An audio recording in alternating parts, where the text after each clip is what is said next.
now, a panel session with Christian Gleich from the European Blockchain Association and Dr. Moza Suwaidan from Digital Dubai Government Establishment. The panel is moderated by Faisal Hamady from BCG.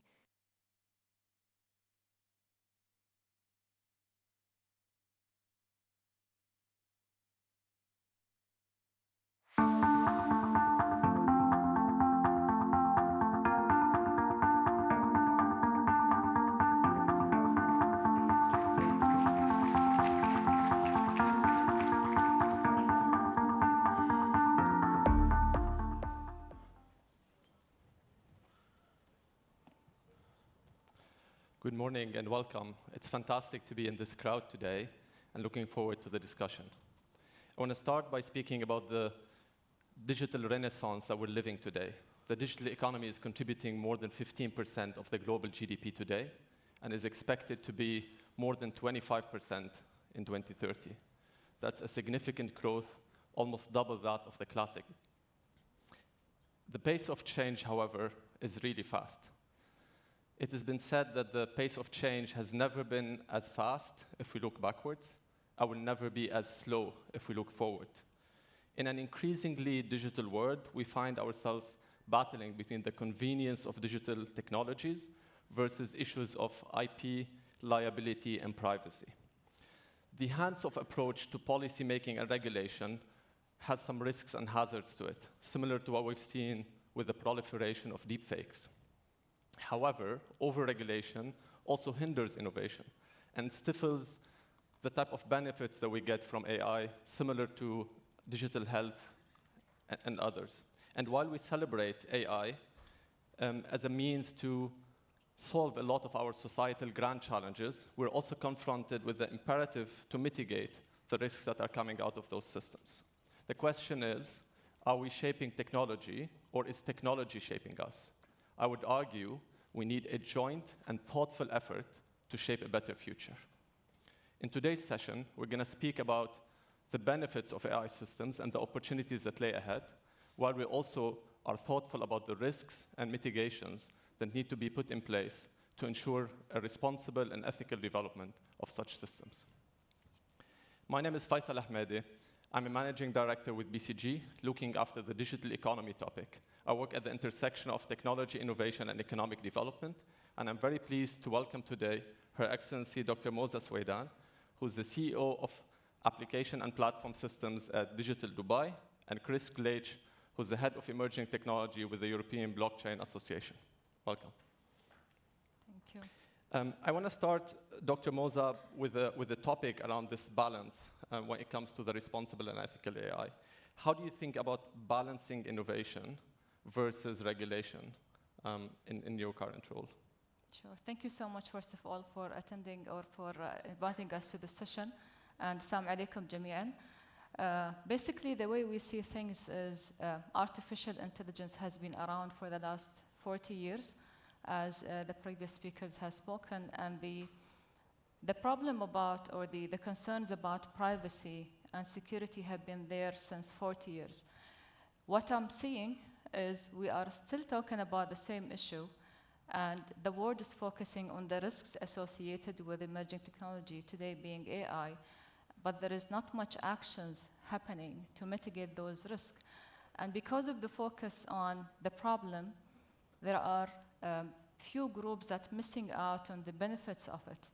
So yes, there are issues with privacy and security, but there are also solutions. The reason why we are sitting today, 40 years later, 40 years down the line, and still talking about the problem is because there is not enough actions being taken, and there is no unified effort also being led. We've seen around the world there are a lot of tools, a lot of technologies, a lot of legislative frameworks and laws that has been issued, but it remains to be in silos. We've seen the European Act, the European AI Act that has been issued by the European Union that actually governs AI and talks about privacy and tries to limit the use and direct it towards the correct usage of technologies. But we also see the other extremes where other governments as well have been banning the use of generative AI in particular due to the huge risk that they see to their country. The balance is basically to have focus on both the opportunities that it actually puts forward and also have actions, oriented mindset when it comes to talking about the risk. I think all the sessions that we have attending since the morning was talking about the problem. There is ethical issues, there are security issues. What do we do about it? And I love the fact that His Excellency, Mr. Khalfan, at the end of his talk said, one of the actions of this assembly is to come up with an action plan and really put together a plan where everyone can work towards having a solution and move on to really leveraging AI and all the different global issues that we see today. The balance is focusing on both. Today, the way we see it is much more focus on the problems, very low focus on the opportunities that this technology comes in and brings to the global issues that we face today. Fantastic. And Chris, to the point, I think Dr. Moza is more optimistic about the opportunities of generative AI. How do you give people like her the comfort that the policy frameworks and the regulatory regimes are there to ensure that there is responsible development, there's ethical development, there's topics like inclusion on the data front, but also on the outputs that are coming out of the data front are taken into considerations and kind of are safe and secure to use, especially on a broader scale when it comes to citizen services and so on. Yeah. First of all, thanks for having me. It's a pleasure speaking in this building, and the building itself actually speaks for a certain mindset. We can build buildings differently than rather looking like regular buildings, like those regular skyscrapers. And this is also a picture, basically, what I see here in the UAE for being here a lot of times, and during every month I try to be here like for 2-3 weeks. Seeing the mindset of the people, and this is also aligning with my mindset, seeing the opportunities, as you just said, seeing the opportunities rather than the challenges. Every opportunity comes with a challenge, and we've heard this morning already.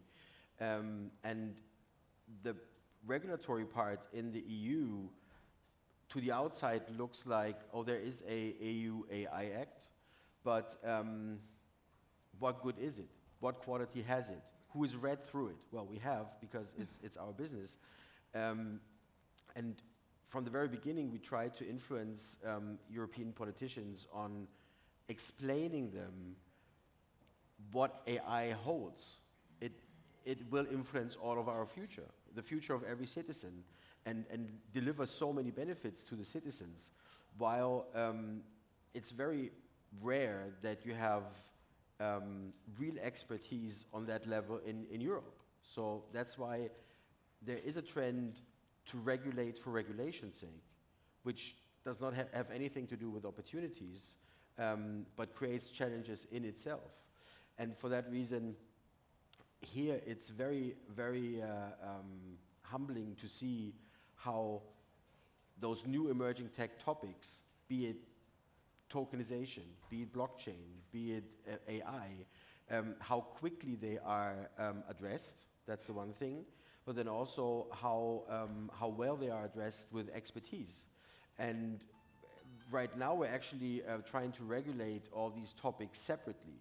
But in the end, and this is what His Excellency Khalfan Belhoul showed in the very morning, they're growing together. Like quantum computing is what a lot of people talk about right now, while it is not exactly there. And if you combine it with AI, if you combine it with a blockchain, if you combine it with a token sort of gamification as a mechanic, we actually have to think about regulating all these separate silos, but also now begin to rule them together, because they're going to work together. And you see this right now when I speak about the blockchain, AI, token, IoT, sensors, data. It's all combined. Of course, data is the new goal because it's within all these technologies, and it has to be harvested in a proper and in a safe way. And just because AI holds so many opportunities, we cannot just go forward. So we have to regulate in the sense of setting guardrails when it comes to security, to safety, cybersecurity, and preventing and prohibiting AI by the means of this is regulation is just no regulation. It takes away economic growth. I like this thought. I like this thought quite a lot. I think the word is becoming multipolar when it comes to generative AI and to technology overall, right? As you mentioned, there's the EU camp, which looks more into the sensitive data, looks into the data privacy as a starting point to launch more the AI applications. The US, on the other hand, has taken a pro-innovation approach, kind of allowing the private sector to flourish a little bit more with looser regulations. And then we've seen China with a very tailored approach to their specific market, where they're okay to some extent to allow for freedom and loose regulations around specific data laws, as long as it's serving the bigger national agenda. And some people might find it to some extent controversial, as economic competitiveness of nations is to some extent banking on those very specific laws when it comes to data as well, right? And I want to pose this to you, Dr. Moza, on the sense that you are here at the crossroads of all of those continents and polars, right? And you're to some extent a pioneer in adopting and using applications of AI and generative AI in the region and also globally, right? What's your approach to that development, and specifically when it comes to sensitive data, when we speak about healthcare, financial services, and so on? See, the approach we take in the government is basically, yes, we take risk. We want to be in the forefront in adapting technologies, and generative AI is one of them. But we also need to direct our investments in a way that actually solves the problem. So we always start with identifying what we really want to achieve, what problem are we trying to solve for the citizens of Dubai, and then we talk about how do we do that using technology. Today probably is generative AI. Tomorrow might be any other technology that also can serve the purpose. So our approach is to identify the problem. The same thing goes with the risk that we see in data privacy and security and all that. We always start with sizing the problem. Is the problem that you're talking about every technology and the usage of data, or there are specific sets of data that has to be protected in a different way because of how it can be utilized in not very productive manner? So we start with sizing the problem. Now, talking about the solution, the role of the government here is not only the only role that has to be activated. There are multiple actors in this equation when it comes to developing emerging technology and having it scaled up to the entire world. There are global players that actually produce and develop these technology, and there is a responsibility on them to ensure there is ethical controls implemented in a way that it prevents or reduces the usage of this technology in a bad manner or in different cases. The other actor is basically the government, of course. They have a big role in regulating and supporting the global player in terms of putting down a framework on the proper and ethical usage of those technologies. And the third that equation is actually the consumers, us as users. Today, for example, in ChatGPT, when you go and try to use it, actually the first statement that it tells you is, I will not give you accurate information. I might hallucinate and produce something that is offensive, yet we still use it. Yes, we have millions of users have been adopting this technology in a matter of days. We're also taking a lot of risk, and we should be taking that risk responsibly and understanding the impact of it. If I have my private information available out there, I cannot come and complain later that I've been, my privacy have been jeopardized because I have been putting myself out there. There is responsibility on the producers of those technologies, as well as the government and the users of those technologies as well, being us, the individuals. Great point. And I want to pivot from that to speaking more broadly about international cooperation in this regard, right? Christian, you're aware that there is a significant increase in cross-border data flows, especially that technology to some extent is not limited by the physical borders that we have set to ourselves in that regard, right? And there are two main issues that come to play there. One is that the regulations within those specific jurisdictions are different. People are taking different approaches to them, and that complicates more that cross-border data flow with all its benefits, right? And the second issue, which is, I would argue is a more existential question, is there are different values and belief systems in those countries to the extent that developers and policymakers, regulators, take different stands on what does it mean to be inclusive, or what does it mean to be ethical, or what does liability mean in that particular regard, right? Tell me more about how do you manage, or how should policymakers manage that international relation in the context that we just spoke about? Yeah. It's a very important question because I'm a large proponent of co-creation, coming from an innovation background. And co-creation has to do with education in itself. Because if you discuss a certain topic with somebody, you learn from that person in either way. And I guess this is what should happen on an international basis. The speed in regulation, the speed in understanding, the speed in building up knowledge in the UAE, in the GCC market in general, is nothing like anywhere else in the world. And especially Europe is very slow when it comes to understanding what it's about, is very slow when it comes to understanding the implications of these technologies. And I just had 2 consecutive talks outside where people told me, well, it's hard to actually catch up with the speed of development, of technical development we see in AI. And that is the case for AI in general, but it's also the case for other technologies like the blockchain, for example. And people just cannot keep up.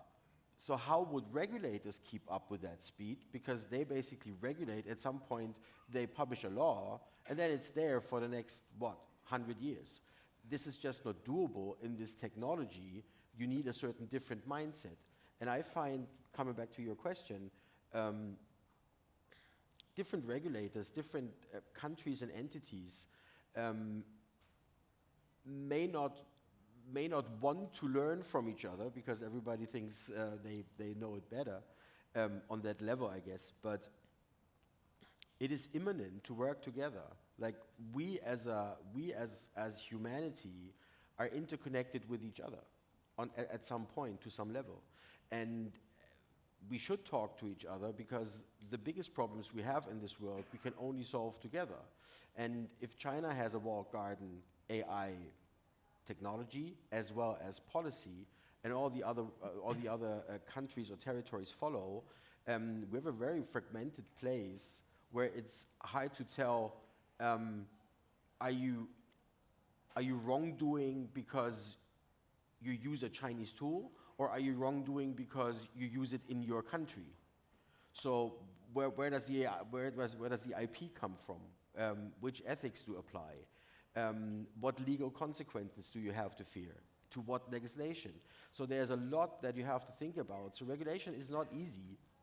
And it's nothing like, well, there is AI, it will be in the future, let's regulate it, because it has different disciplines, it has a lot of complexity in it, and you can solve a lot of problems for good, and as we also heard this morning, you could also utilize AI for the dark side.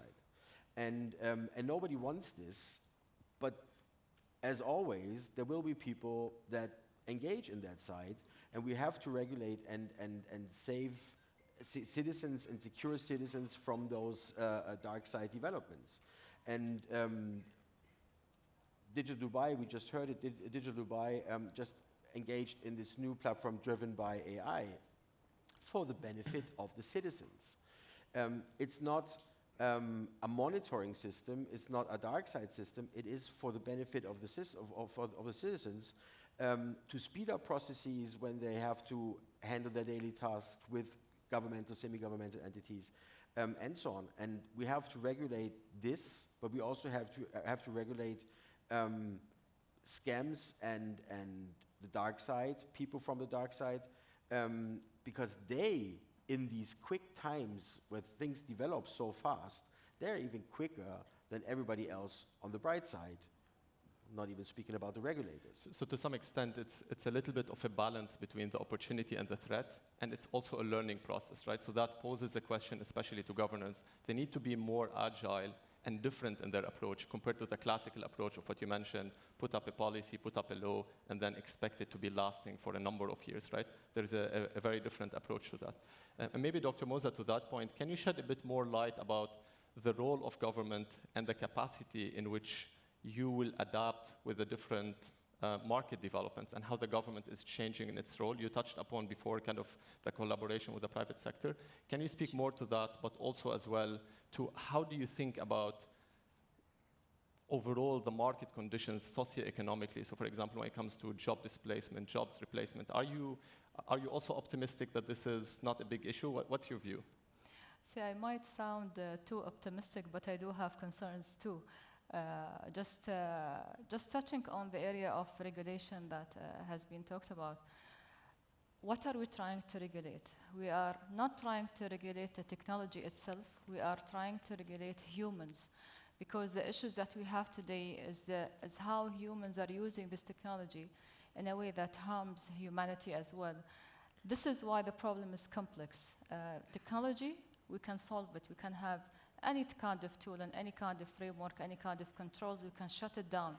It's just humans that we need to, I don't want to say control, but have something to guide them through the proper usage of technology. And this is where the problem is.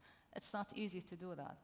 Coming back to the role of the government, just before the session, we launched our Dubai AI platform, which is basically a generative AI powered platform. We offer it to our citizens. Everyone who interacts with the city, not only the government, will be able to use that platform to obtain information or even run few transactions and services. The way we see this transforming the government is probably many years, not many years actually, a few years down the line, we don't even see citizens going to websites and mobile applications. We see them interacting with someone through a chat saying, I want to pay my bills, here is my account number, go do it, send me back the confirmation, and that's it. I don't want to be sitting and applying for something. And this is how we see the opportunity of such platforms and technologies that has to be leveraged. We see the government being an enabler, not so much being an operator. We enable the private sector, we enable collaboration, we participate in creating the thought, creating the legislation, not only for the city, but even at a global level. So the way we offer services to the citizen will drastically change, and we have started today with Dubai AI, and our role in the future will be much more focused on enablement and regulation as opposed to operating different services and systems. Super. Chris, I'm aware of the time, but I just want to get your 1-minute reaction to what Dr. Moza just mentioned, coming more from the international view, also having seen and witnessed the developments that are happening in Dubai, specifically about things at the platform that was just mentioned. So I absolutely admire these initiatives that you just launched with the platform. It's not like, well, let's wait how AI develops and then maybe at some point develop a platform that is driven by AI, and then also think about regulation, and many years go by and nothing happens. And again, not for the citizens. No, but it's engagement right now in favor of the citizens for the benefits. And that platform will evolve over time I guess, on a daily basis, not knowing it inside out, but on a daily basis, because AI is developing so quickly. Also, regulations are developing, not quickly, but they are developing. And we cannot wait for things to happen. We cannot wait until we understand. We have to take care about understanding. And this is what I absolutely love to do. Educate people, give people knowledge about new technologies so that they don't think, and they don't tell me what they just did before, I cannot keep up with the speed of the development of this technology development. But giving them a handle, giving them knowledge about what tools are there, which tools can you use. If you ask me this question today, maybe the answer, well, most surely the answer will be different tomorrow, because there are new tools, better tools, upgraded tools, and that goes hand in hand with upgraded security, that goes hand in hand with upgraded regulations. Maybe at some point you cannot use your favorite tool because it is from a country that prohibits to use this tool. Maybe from outside that country, maybe overall. And we as humans are curious characters, curious natures. I am myself, and I hope most of you are as well. And you try to find out things. How can I tweak? How can I be more efficient? And artificial intelligence is the best well, technology, I wouldn't even say tool, but the best technology with its tools to speed up. So many companies are asking us, when we heard about artificial intelligence, are we able to use this? May we use this? How does this fit into our IT stack, in our IT infrastructure? Are we legally responsible for any wrongdoings of our employees, of hackers? Is it then us who bears the burden? And all those questions are very, very important to ask, and it's very important to listen to everybody, because some people may have more issues with their own data privacy. Some people may not be interested in that so much, but they would be interested in how can I speed up my processes internally and foster growth, for example. And it's surprising how many companies have not actually given their employees any clue about AI. Or you can play around with it yourself, and if you use it, that's fine. Or you can create funny pictures with Midjourney, but maybe that has nothing to do with the processes of your business if you're from supply chain business. But AI can properly help with supply chain business, talking about big data and making use of big data. Everybody was talking about big data. No, nobody does. Well, maybe now we should talk more about big data, because AI can so properly help to trickle it down and to filter it to the needs you have. And on an international basis, as I said before, co-creation, collaboration, maybe do symposiums and learn from each other, because I think most countries don't know exactly about the regulations of the other countries, while they could learn very, very properly. It's a learning process. And especially about those very useful platforms like Digital Dubai just launched. Fantastic. Dr. Moza, I just want to wrap up the session by getting your views, any final thoughts, anything that you want the audience to take away from this session. I think I would definitely agree that moving forward, the effort has to be unified when it comes to regulating emerging technology. I wouldn't even say AI, any emerging technology that comes in many years down the line. The only problem that we have today is we don't have sense of urgency. We sit and we talk about it, and we know what are the issues. We know there is biases, we know there is ethical issues in those technologies, but we didn't really reach a stage where it's urgent for us to take an action, and this is where the problem is. Probably I started by saying AI has been there for the last 40 years.